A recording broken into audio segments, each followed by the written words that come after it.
عمرك حسيت انك بتحاول بس دايما حاسس انك مش بتوصل؟ يعني بتحب وبتدي وبتشتغل على نفسك كويس جدا، بس جواك كده مين انا احساس مش كفاية. بالظبط ده الاحساس اللي هنتكلم عنه النهاردة في موضوع حلقتنا. انا نورهان ودي حلقة جديدة من سلسلة بودكاست مش لوحدك، البودكاست اللي هيسمعك من غير حكم. النهاردة هنتكلم عن اللحظة دي، واني مهما عملت برضو في حاجة ناقصة فيك. هنتكلم عن اصل الاحساس، عقلنا بيقول ايه وتعمل ايه لما تحس بكده. يلا بينا. عايزة اقول لكم ان الشعور ده مش بسيط ومش صدفة، واوقات بيبدأ من واحنا صغيرين لما تقلنا ايه يا بيه اللي انت جايبه ده؟ بص ان طنط سوزان جايب كام؟ 10/10 يا فاشل. جايب لي 8/10 يا فاشل. بابا ايه رأيك؟ انا جايب لك 10/10 احسن من ابن طنط سوزان اللي جنبينا. جايب لي 10/10. انت عارف ابن طنط سوزان ده جايب كام؟ جايب 10/10 ونجمتين يا فاشل. أو لما كان دايما في مقارنة أو سكوت أو تجاهل لاحتياجنا إن حد يقول لنا مثلا كلمة أنا فخور بيك مهما حصل. دي كانت أبسط احتياجاتنا اللي كان ممكن نحب نسمعها وإحنا صغيرين.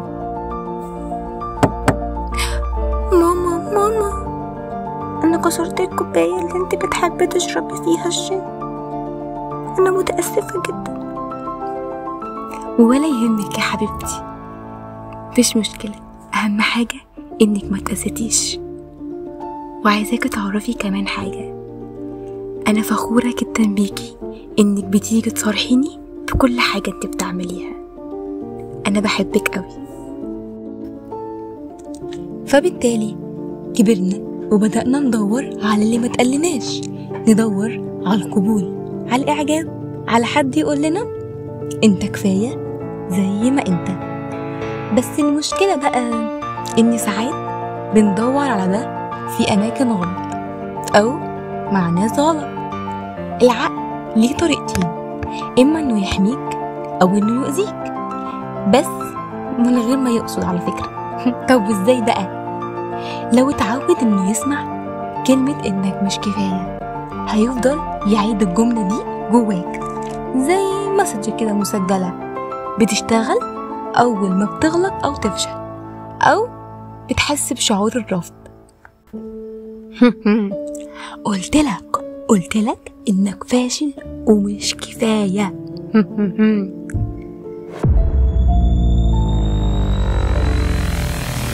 هو مجرد برنامج قديم محتاجين بس نغيره.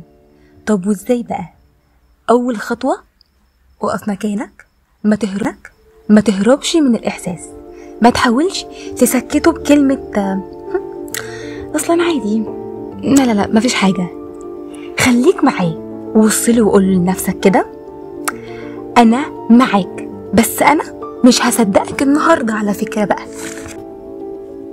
تاني خطوة فكر، انا إيه اللي بيخليني احس بكده؟ هل ده موقف معين، ولا ممكن يكون ضغط، ولا توقعات؟ ما هو لو توقعات هيبقى ملهاش لازمة بصراحة. لما تعرف المصدر هتبدأ تستعيد السيطرة.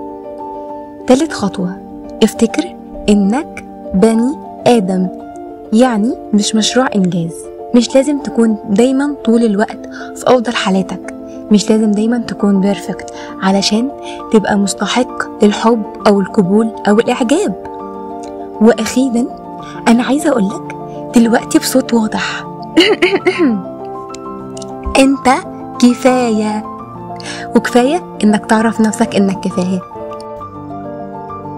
وده مش علشان أنت مثالي ولا ناجح دايما، لكن لأنك بتكافح، لأنك بتحاول، لأنك إنسان.